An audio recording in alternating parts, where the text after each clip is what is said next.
Periodontitis అంటే ఏంటి? పెరియో అంటే చిగుర్లు, డాంటైటిస్ అంటే ఆ యొక్క చిగుర్లకు కలిగిన ఇన్ఫెక్షన్ వల్ల వచ్చే ఇన్ఫ్లమేషన్. ఇది సగటున 10 మందిలో 9 మంది భారతీయుల్లో మనం చూస్తూ ఉంటాం. ఈ పెరియోడాంటైటిస్ ఎందుకు వస్తూ ఉంటుంది?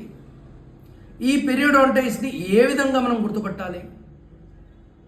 చిగుర్లలో ప్లాక్ చేరడం ద్వారా, చిగుర్ల చుట్టూ ఇన్ఫ్లమేషన్ ఉండడం ద్వారా, రెడ్నెస్ ఉండడం ద్వారా, మీరు బ్రష్ చేస్తున్నప్పుడు లేదా ఏమైనా తింటుంటే బ్లీడింగ్ కావడం ద్వారా ఈ యొక్క పెరియోడాంటల్ ఇష్యూస్ మీకున్నాయని మీరు గుర్తించవచ్చు. మరి పెరియోడాంటల్ ఇష్యూస్కి గుండెకి ఏం సంబంధం ఉంది? ఒక అధ్యయనం ప్రకారం మనం చూసినట్టయితే పెరియోడాంటల్ ఇష్యూస్ వల్ల గుండెకు ప్రమాదం ఉంది అని మనకు చెప్తూ ఉన్నారు. ఏ విధంగా? మన చిగుర్లలో ఉన్న బ్యాక్టీరియా బ్లడ్ స్ట్రీమ్లోకి వెళ్ళి గుండెను అది పాడు చేస్తూ ఉన్నదని మనం చూస్తున్నాం.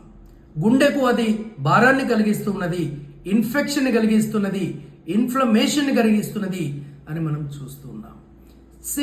సింపుల్ టెక్నిక్స్ ద్వారా, చిన్న స్కేలింగ్ ద్వారా, మీ యొక్క డెంటిస్ట్ని మీరు కలిస్తే ఆ యొక్క బ్లాక్ని తీసేయడం ద్వారా, అక్కడున్న ఇన్ఫెక్షన్ని తొలగించడం ద్వారా ఆ యొక్క గమ్స్ని హెల్దీగా చేసుకోవచ్చు. ఆ యొక్క గమ్స్ని మీరు ట్రీట్ చేసుకోవచ్చు. సో మై డియర్ ఫ్రెండ్స్, ఒకవేళ మీరు డయాబెటీస్ అయితే, మీకు హైపర్ టెన్షన్ ఉంటే, లేదా మీ తల్లిదండ్రులకు మీరు ఒక గిఫ్ట్ ఇవ్వాలనుకుంటే, this is the best gift you can give.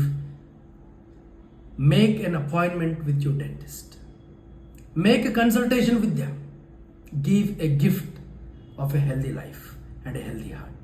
Thank you.